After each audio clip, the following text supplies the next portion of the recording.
जितना हिंदू वो लोग हैं उतना हिंदू मैं भी हूँ। मैं इस बात के लिए एकदम निश्चिंत हूँ कि जो बात मैंने कही है उसके प्रामाणिक साक्ष्य हैं, उसके बिना मैंने कुछ भी नहीं कहा है। मैंने ट्विटर पे कम समय गुजारा है, अध्ययन में ज़्यादा गुजारा है, मैं उसी में ज़्यादा अच्छा महसूस करता हूँ। और प्रसंग इसमें ये है, फिर मुझे कहना खराब लग रहा है। मैंने क्लास में भी ये बात कही है कि कहते हुए मुझे लगता है कि जबान कट जाएगी मेरी, लेकिन अब संदर्भ है तो मैं क्या करूँ, कहना पड़ेगा। इस डिस्कशन में मैं ये बता रहा था, जो अगर आपने पूरा वीडियो देखा होगा तो आपको पता भी लग गया होगा। मैं ये बता रहा था कि क्या क्या आरोप तुलसीदास जी पर लगते रहे हैं और क्या क्या उसकी सफाइयाँ दी जा सकती हैं या कुछ लोगों ने दी हैं। मैं आपकी तसल्ली के लिए ना वो सारे ऑथेंटिक टेक्स्ट अपने साथ लेके आ गया हूँ, ताकि मतलब पहली बात तो ये कि अगर मैंने कुछ भी कहा है, अगर मैंने मनगढ़ंत कहा है तो मैं जिम्मेदार हूँ। यदि वो टेक्स्ट में लिखा है, ग्रंथों में लिखा है, तो जिम्मेदारी मेरी नहीं बनती है। मैं इस प्रसंग में ये बता रहा हूँ कि तुलसीदास प्रगतिशील कवि थे, और प्रगतिशील इसलिए थे कि न केवल उन्होंने कुछ नई चीज़ें स्थापित की बल्कि कुछ पुरानी चीज़ों को छोड़ भी दिया। मसलन आपने पहली बात सीता माता की, तो वहीं से शुरू करते हैं, ठीक है।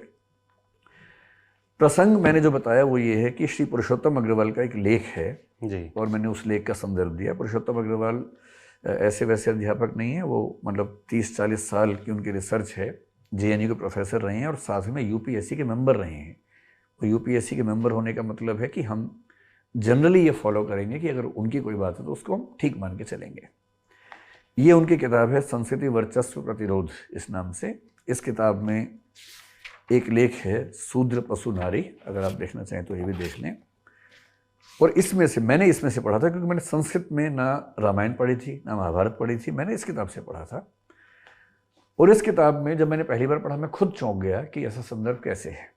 और वो संदर्भ ये है, वाल्मीकि रामायण की बात है। ये किसी और रामायण की बात नहीं है, वाल्मीकि रामायण की ही बात है। उसके उत्तरकांड में प्रसंग आता है और प्रसंग इसमें ये है। फिर मुझे कहना खराब लग रहा है, मैंने क्लास में भी ये बात कही है कि कहते हुए मुझे लगता है कि जबान कट जाएगी मेरी, लेकिन अब संदर्भ है तो मैं क्या करूं, कहना पड़ेगा। उसमें ये लिख रहे हैं लेखक कि सीता समझती रही कि युद्ध उनकी मुक्ति के लिए हुआ है। ये पृष्ठ 66 है, अगर आप में से कोई भी देखना चाहे तो 66वें पृष्ठ पर नीचे और 67वें पृष्ठ पर थोड़ा ठीक से पढ़ेंगे तो स्पष्ट होगा। जानकारी के लिए बता दूं कि किताब राजकमल प्रकाशन से छपी हुई है। सीता समझती रही कि युद्ध उनकी मुक्ति के लिए हुआ है। राम इस खुशफहमी की कोई गुंजाइश नहीं छोड़ते। यह जो युद्ध किया, विजय प्राप्त की, यह न त्वदर्शन मया कृतः, तुम्हारे लिए नहीं किया। और उसके बाद फिर वो जिक्र करें दो संदर्भों का, एक वाल्मीकि रामायण का और एक महाभारत का। बहुत इंटरेस्टिंग बात है, महाभारत का संदर्भ है। वाल्मीकि रामायण में 6/115 और उसमें 19 से 21वें श्लोक तक जो 3 श्लोक हैं उसमें लिखा है, क्या कोई अच्छे वंश में जन्मा तेजस्वी पुरुष ऐसी नारी को जो दूसरे घर में रहकर आई हो, मैत्री के लोभ में पुनर्वार ग्रहण करेगा।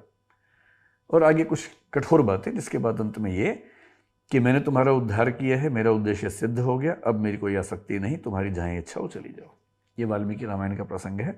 मैं वाल्मीकि रामायण भी साथ में लाया हूँ, आप चाहे तो उसमें भी देख सकते हैं। तो सर आज पूरी सब किताबें लेकर आए हैं ताकि कोई ये ना कह सके कहाँ से बोल रहे हैं। मैं बिना प्रमाणों की बात करने से बहुत बचता हूँ, संदर्भों के साथ बात करता हूँ। मैंने ट्विटर पे कम समय गुजारा है, अध्ययन में ज़्यादा गुजारा है, मैं उसी में ज़्यादा अच्छा महसूस करता हूँ। उसके एकदम बाद वो क्या कह रहे हैं, महाभारत के रामोपाख्यान में राम का कथन और भी हृदय विदारक है। अब ये महाभारत में देखिए, ये महाभारत लेके आया हूँ और ये महाभारत भी गीता प्रेस की है, जिसको ट्विटर वाले लोग सबसे ज़्यादा प्रामाणिक मानते हैं। वही ये गीता प्रेस गोरखपुर की महाभारत द्वितीय खंड है। इस द्वितीय खंड में एकदम लेटेस्ट, मैंने आज ही ये बुक नहीं खरीदवाई है जानबूझ के। इसमें पृष्ठ संख्या 918 और 919, ये 2 पेज हैं, 918 919। जिसको भी देखना हो इसमें जाके देखें। और ये 291वां अध्याय है और ये अध्याय, इसमें मार्कंडेय कह रहे हैं, मार्कंडेय उवाच से यहाँ से शुरू होता है। और जो श्लोक नंबर 13 है, सुवृताम सुवृताम वाप्यहम त्वामद्य मैथिली नोत्सहे परिभोगाय श्वावलीढ़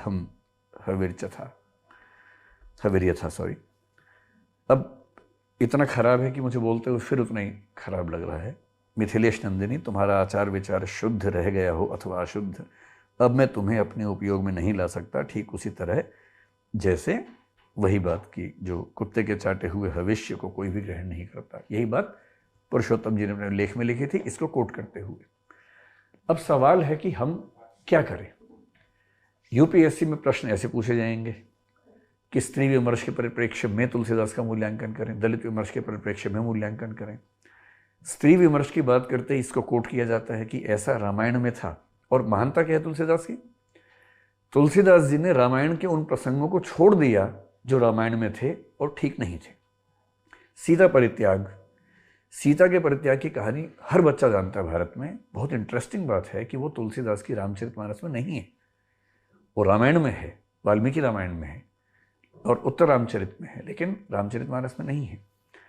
इससे तुलसीदास इस मामले में प्रगतिशील साबित होते हैं। और ये कथन महाभारत का कथन है जिसमें इस संबंध का जिक्र किया गया है। और मेरे इस वीडियो के क्लिप में आपने देखा भी होगा, मैंने जिक्र किया है कि शायद पुरुषोत्तम अग्रवाल जी ने किसी पुस्तक में इसका कोटेशन दिए है। वही पुस्तक आपके सामने मैं लेके आया हूँ, आपको संदर्भ देखना हो तो देख सकते हैं।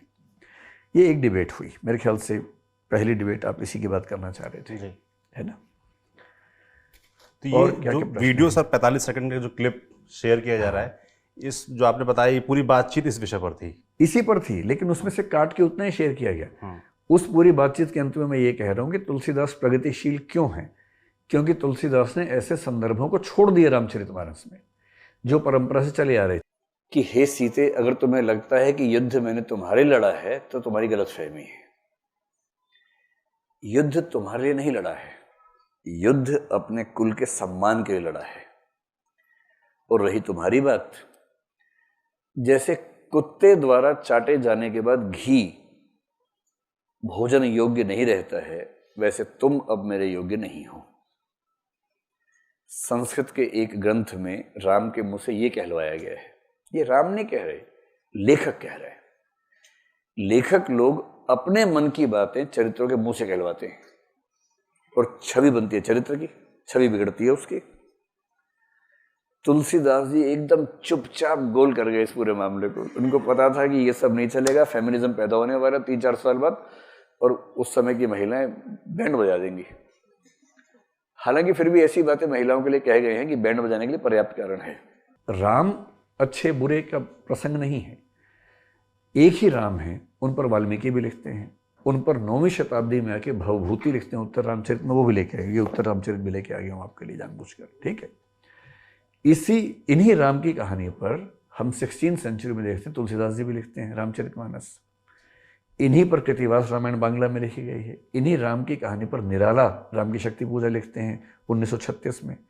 इन्हीं राम की कहानी पर साकेत मैथिली गुप्त ने लिखा है, वो भी राम है। जब वो राम तुम्हें यह देश ना भूले, धाम धरा धन जाए भले ही, यह अपना उद्देश्य ना भूले, जब वो इस तरह की बात करते हैं तो वो भी राम के बारे में बातचीत है।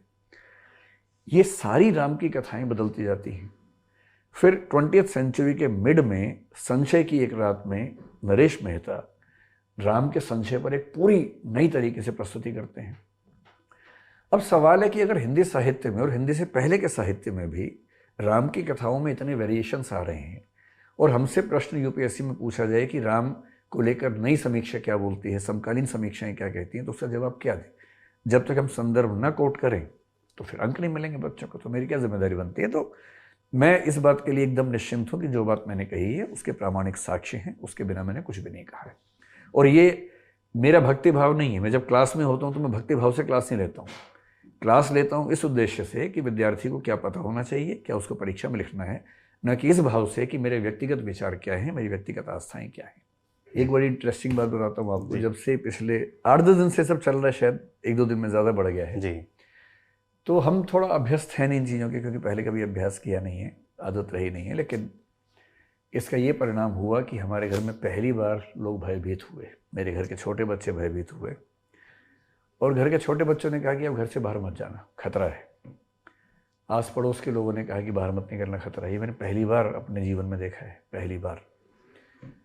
और 1-2 चीज़ें और जो मैं बताऊंगा नहीं, अभी वीडियो के बाद बताऊंगा क्या हुआ। लेकिन ठीक है, किसी के साथ भी एक अच्छे लोकतंत्र में ऐसा बर्ताव ठीक नहीं है। अध्ययन होना चाहिए, तथ्य देखने चाहिए, विरोध होना चाहिए, संवैधानिक मर्यादाओं के बीच में होना चाहिए। अगर मैं गलत हूँ, किसने एफआईआर भी कर दी है, मुझे पता लगा कि कहीं उत्तर प्रदेश में एफआईआर हो गई है जी। वो शायद पुलिस वाले भी आने वाले होंगे घर पे, जब मैं पहुँचूंगा तो शायद होंगे घर पे। तो ठीक है, अगर मैंने कुछ गलत किया उस पर एफआईआर करें, गलत है तो गिरफ्तार करें, केस चलाएं मेरे ऊपर, सुप्रीम कोर्ट, हाई कोर्ट, जहाँ केस चलेगा चलेगा। कानून का शासन है ना, और कानून के शासन के तहत मैं भी आता हूँ, सब आते हैं, इसमें क्या परेशानी है। लेकिन अफवाहें फैलाना बिना तथ्यों के गलत चीज़ है, किसी के बारे में भी हो।